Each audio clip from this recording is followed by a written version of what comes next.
Greetings to everyone. My name is Dr. Alikan Joef, and I would like to take a moment to introduce you to a unique and comprehensive program, one that is firmly grounded in the principles of modern neuroscience, which will help address and effectively manage various problems and challenges we encounter on a daily basis.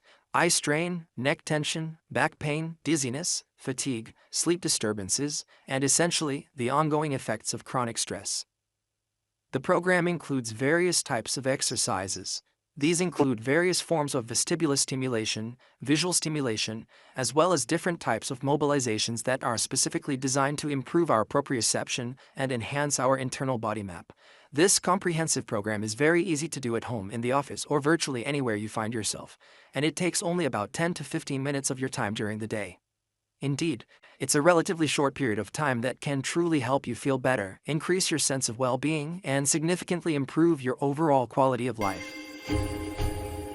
So, let's figure out why problems like dizziness, tension, pain, and others occur in the first place. And let's find out how our nervous system works. The main task of our brain and nervous system is survival. It's an amazing survival machine. For this, we use predictive analysis. Just simply consider the fact that your brain can actually predict events that have never actually happened to you. For example, you've never been hit by a car, but if you hear a horn behind you, you react and jump out of the way. Even though you've never had that experience, your brain knows what to do. In order to predict and to survive, it uses various types of information from different sources. We receive information from both the external environment and the internal environment. From the external environment, we get information thanks to our organ of vision, our visual system, the vestibular organ, our vestibular system, and proprioception. Proprioception is the body system that helps us understand where we are in space. With my eyes closed, I can determine the position of my hand. The vestibular system answers two questions: where is up and where am I moving? And it does this with an accuracy of just a few degrees. If you close your eyes, you will still clearly understand which direction you are moving in. And our visual system is truly one of the most unique, providing us with the greatest amount of detailed and valuable information. Thanks to vision, we understand where we are, how far objects are, what color those objects are, and whether those objects pose a threat to us. For example, we also understand the position of our body in space and many other aspects. We can read, receive information, and so on and so forth. In fact, by receiving and integrating information from these three systems, the brain carefully processes it and produces an outgoing signal, a motor signal. For example, if I feel thirsty, I receive information from my internal environment. I understand where the glass is, and a motor plan almost instantly forms in my mind. My hand reaches for the glass and brings it to my mouth. This is the beauty of how the brain works. And for our brain and nervous system to function well, we need to receive high-quality incoming information. The more information we have, the calmer we usually feel, even in everyday life. The more we know about something, the more at ease we are. It's the same with the nervous system. The higher the quality of incoming information, the higher the quality of outgoing signals. What other types of outgoing signals are there? Our posture, first and foremost, is an outgoing signal. Our pain. Pain, strangely enough, is also an outgoing signal from the brain. It's not an incoming signal, but actually it's specifically an outgoing signal from the brain. It's our strength, our energy, our mood, and much, much more. How does our brain actually work? It is constantly maintaining a state of balance as well. This is homeostasis. And we are affected by stress. We call any event or occurrence, such as those that create conditions for disrupting balance, for disrupting homeostasis, stress. So what types of homeostasis do we know? We have constant body temperature, constant blood pressure, oxygen levels in the blood, glucose, hormones, and much more, including these and other vital factors. When we are exposed to stress, and stress is neither good nor bad, it's simply a condition of life, our nervous system responds. For example, when we are running late, our heart rate increases, our breathing becomes more rapid, our muscles tense up, and we start to run. When something threatens us, for example, an aggressive dog, I tense up. There is a certain release of hormones, and I am ready to run. my blood vessels constrict, my blood pressure rises, my heart rate increases, preparing my body to fight or flee. And as we know, we have a nervous system that consists of two parts. These are the parasympathetic nervous system and the sympathetic nervous system. If we are talking about the autonomic nervous system, we also have the somatic nervous system. This is the one that controls our movements and allows our muscles to contract. Let's talk about the autonomic nervous system. The sympathetic nervous system prepares us to fight, flee, and responds to any stress. The parasympathetic nervous system allows us to recover, rest, eat with friends, sleep, and generally enjoy and appreciate life. Once again, when we are under stress, we are in sympathetic dominance, as if it's the gas pedal, and the parasympathetic system is like the brake pedal. When we're driving down the road, we press the gas pedal, brake when necessary, or let off the gas. But sometimes we keep pressing the gas pedal constantly, and as a result, the body rushes through life, always under stress. We experience various types of stressors, which include a lack of sleep, poor or inadequate nutrition, insufficient fluid intake, a lack of physical activity, also known as hypodynamia, emotional distress, persistent worries, anxieties, social stress, psychological stress, our fears, beliefs, and much more. And so, when we are constantly exposed to stress, the brain switches to survival mode. At those moments, survival is all that matters to it. It's not about how well you move or how good you feel, but about ensuring survival. As we mentioned at the beginning, we also have signals and our maps, the visual map, the vestibular map, and the proprioceptive map. You can compare this to a GPS. When we have a strong GPS signal, good internet, and a detailed map, we can drive at high speed without worrying about missing a turn. If the signal is absent or unstable and the map isn't fully loaded or available, then we simply don't know where to turn on a road we've never driven before. We'll keep stopping and braking all the time, hesitating at every uncertain moment. The same analogy applies to our health and our nervous system. When the information from the external environment is of high quality, and the brain is able to process this information calmly, without being in a state of constant, ongoing, chronic stress, then the outgoing signals are also of high quality, reliable, and consistent. We look good, our bodies are completely relaxed. We have overall good posture, we don't have pain, and we don't have tension. But when we are constantly tense, when we are always stressed and not moving, not stimulating, not providing incoming information to our brain, including through our joints, our body, and our vestibular system, then it becomes a bit difficult for the brain, and it switches to survival mode. And the maps can no longer be processed clearly by the brain. A threat arises because the brain doesn't know for sure, it can't get good, reliable information, and it doesn't know what to expect next. And as we mentioned earlier, the brain is constantly and actively engaged in predictive analysis to ensure survival. If I can't accurately determine the position of my body in space, tension arises in order to stabilize the system and to move less.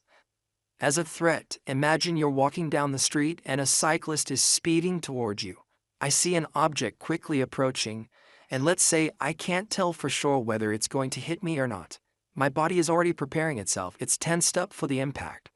It's the same, for example, if our eyes can't properly determine the distance to a target well enough, or if they don't move quickly enough. There are also muscles there which, by the way, tense up as well, so the brain can't get the information it needs, and it creates tension. Pain can also appear as a signal for action.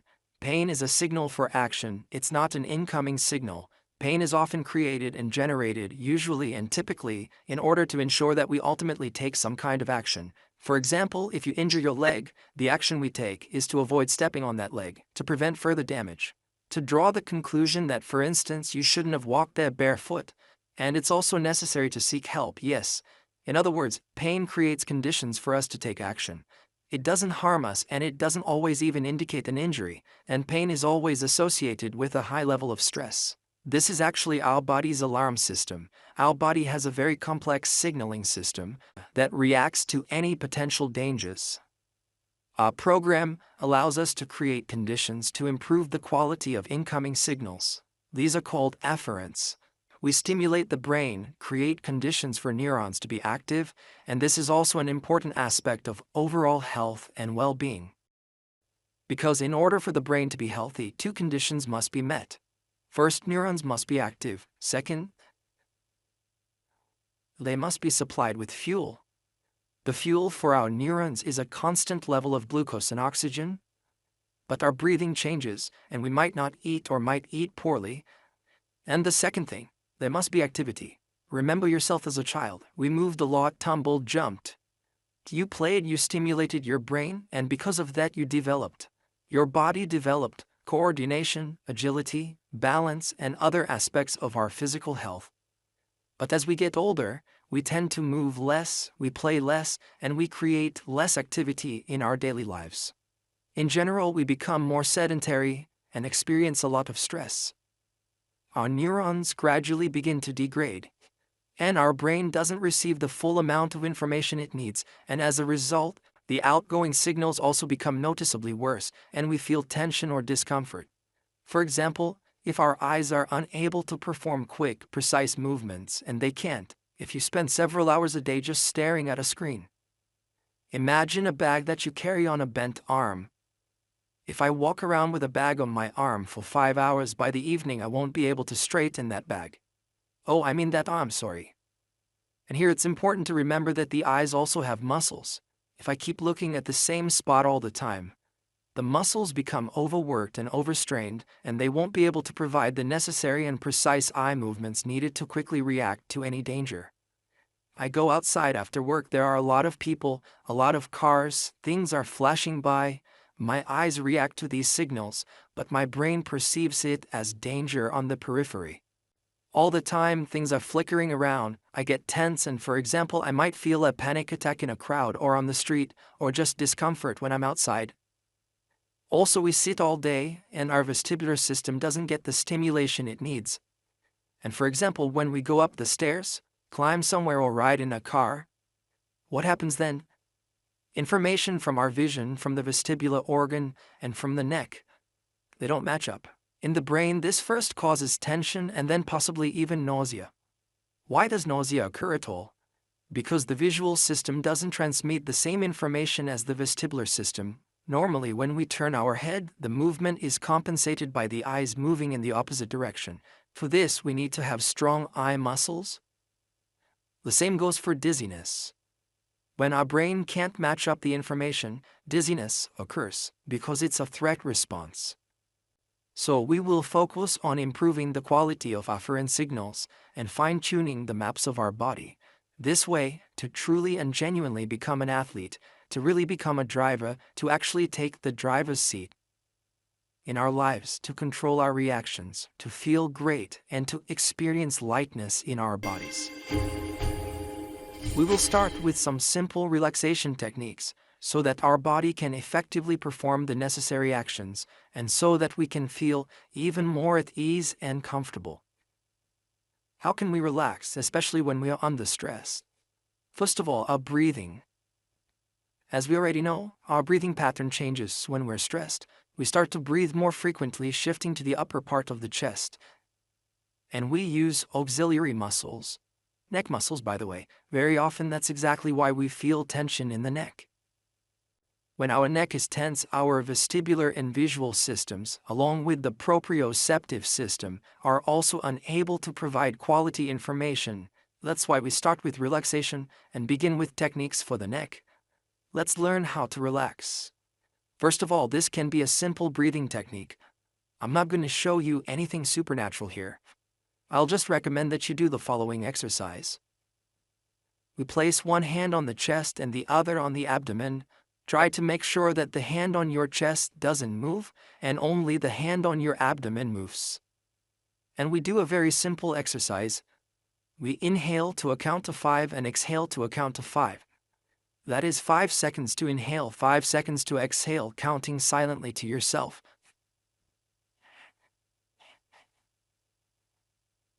Pay attention that only the lower hand is moving. My chest with the hand on it does not rise. It shouldn't happen like that.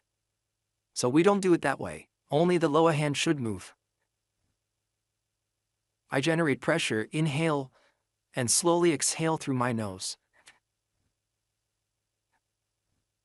5 seconds to inhale, 5 seconds to exhale. This will assist in improving your breathing pattern. Now let's move on to more active techniques. The first thing we need to do is show our brain the difference between tension and relaxation. Because we've all been living in tension for a very long time. And we've already forgotten what it feels like, haven't we? A relaxed and light body. To do this, we'll perform a very simple technique. Let's try it with the hand first. First, we'll clench our fingers as tightly as possible. Squeeze, and I'm sure you didn't do it with your absolute maximum strength. Now really squeeze harder, and then even harder, even more than before. Hold it even tighter. And imagine as if we're popping a balloon with a needle and it bursts, and then suddenly relax. Now try to compare with your mind and brain the difference, the contrast between your right hand and your left, what you feel in your right hand. I feel that it is relaxed, there is warmth in it, and compared to its previous state, it is truly relaxed now. I compare this to the left side of my body. My left hand still remains tense. This is the sequence, and this is the concept that we will apply to the whole body. Once again, you can try gently squeezing your fingers, tensing your forearm, your biceps as well, and hold it there for a moment. Tense as much as possible and then relax. Feel the gentle relaxation, a soothing wave of relaxation compared to the left limb. Let's compare them. Now we will try to do the same thing for the legs. And we'll start gradually moving from the bottom up, tensing first our leg muscles, such as our thighs, then our abdomen, abs, chest muscles, back, neck, arms, and even the face throughout the body. So, imagine that you are rising up onto your tiptoes, but without actually doing the movement. That is, I tense my leg muscles, I tense my thighs, tense my glutes, hold all of that, move higher, tense my abdominal muscles, tense my back muscles, pull my arms back, clench my fingers, tense my biceps, shoulders, neck, and hold. 5 seconds. And like a balloon being popped with a needle, we explode and relax. A pleasant sensation appears, a pleasant wave passes through the body. Let's try to do this one more time. And again, we tense the legs, thighs, core muscles, chest, back, arms, and neck from the bottom up.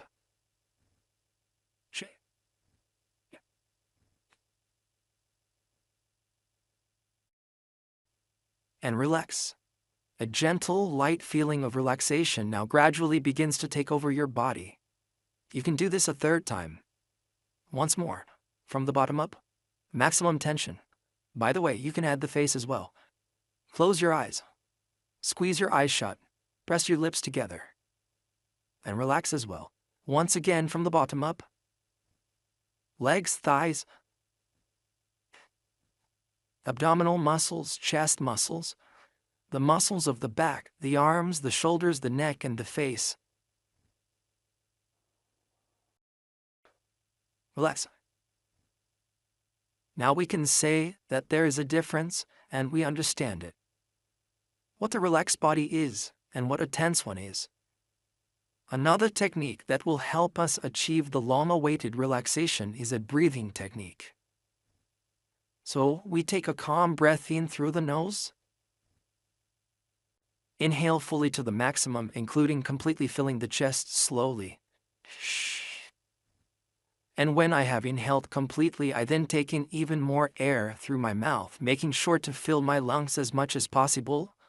I inhale through my mouth. I tense my chest and then relax.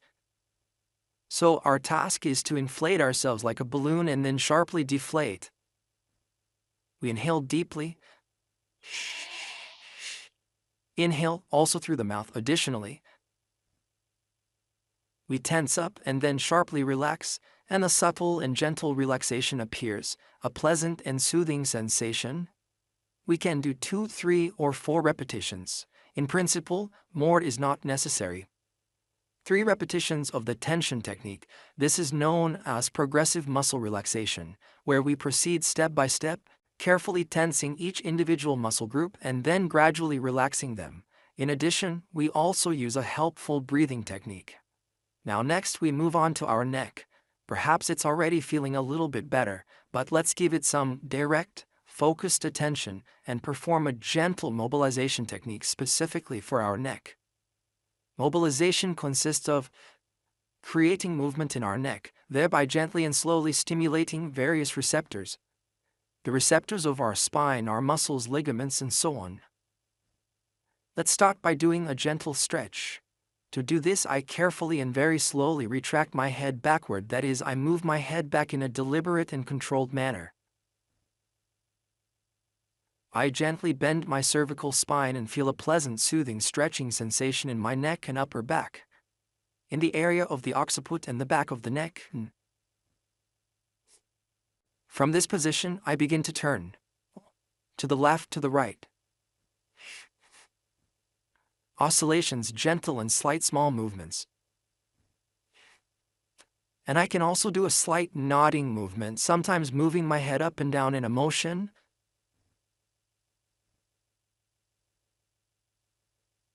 We will also do mapping for the neck muscles. To do this, first I will create tension and then relaxation. We perform the following movement. Extend the cervical spine, the upper cervical spine, head back. Then I bend the entire cervical spine and lower my head to my chest.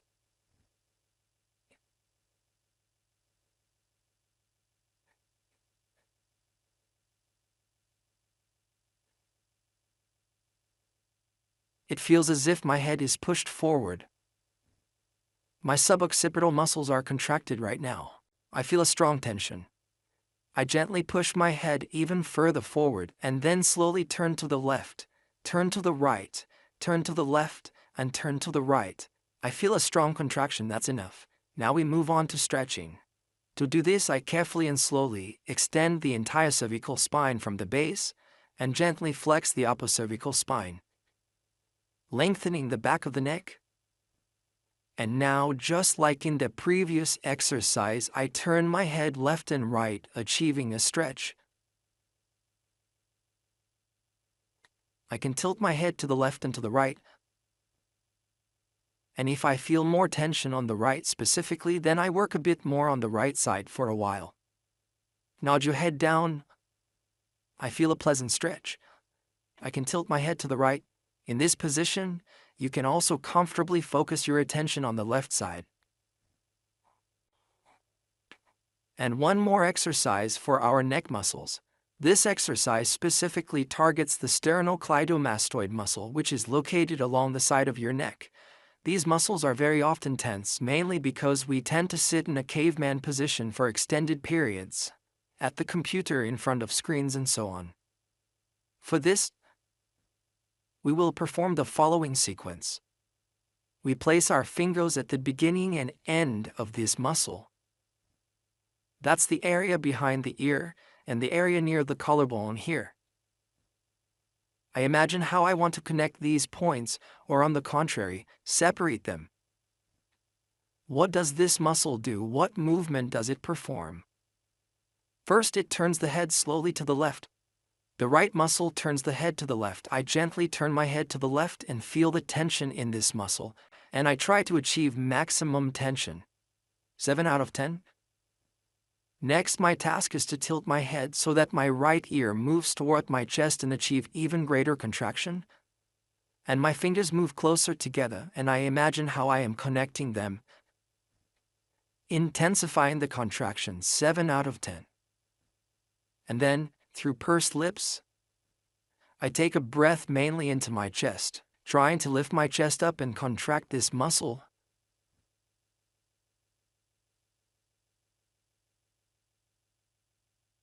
It contracts and I stretch it by returning my head to the starting position.